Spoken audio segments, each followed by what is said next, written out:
एक गांव में एक आदमी रहता था। टोपी बेचना उसका काम था। अपने गांव के साथ ही वह आसपास के दूसरे गांवों में भी घूम घूम कर टोपियां बेचा करता था। वह रोज सुबह एक बड़ी सी टोकरी में ढेर सारी रंग बिरंगी टोपियां भरता और उसे सिर पर लादकर घर से निकल जाता। सांझ ढले सारी टोपियां बेचकर वह घर वापस आता था। एक दिन अपने गांव में टोपियां बेचने के बाद वह पास के एक दूसरे गांव जा रहा था। दोपहर का समय था। वह थका हुआ था और उसका गला भी सूख रहा था। रास्ते में एक स्थान पर कुआं देखकर वह रुक गया।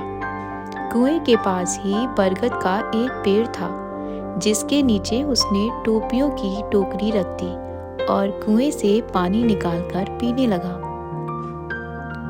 प्यास बुझ जाने के बाद उसने सोचा कि थोड़ी देर सुस्ताने के बाद ही आगे का रास्ता तय करूंगा। उसने टोकरी में से एक टोपी निकाली और पहन ली। फिर बरगद के पेड़ के नीचे गमछा बिछाकर बैठ गया।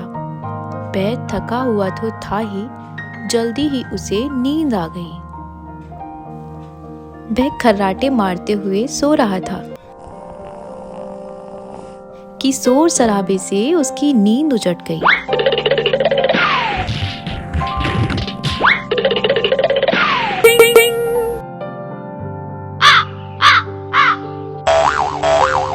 आँख खुली तो देखा कि बरगद के पेड़ के ऊपर ढेर सारे बंदर उछल कूद कर रहे हैं।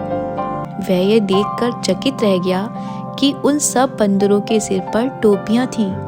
उसने अपनी टोपियों की टोकरी की ओर देखा। अरे ये क्या, वो तो खाली थी। चिंता में वह अपना माथा पीटने लगा। सोचने लगा कि अगर बंदर सारी टोपियां ले गए तो उसे बड़ा नुकसान हो जाएगा। उसे माथा पीटता देख बंदर भी अपना माथा पीटने लगे। बंदरों को नकल उतारने की आदत होती है।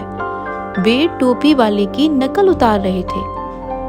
बंदरों को अपनी नकल उतारता देख टोपी वाले को टोपियां वापस प्राप्त करने का एक उपाय सूझ गया।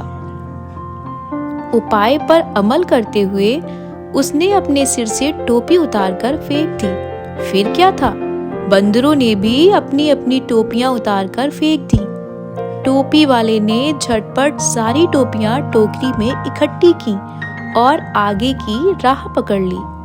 इस कहानी से हमें यह शिक्षा मिलती है, सूझबूझ से हर समस्या का हल निकाला जा सकता है।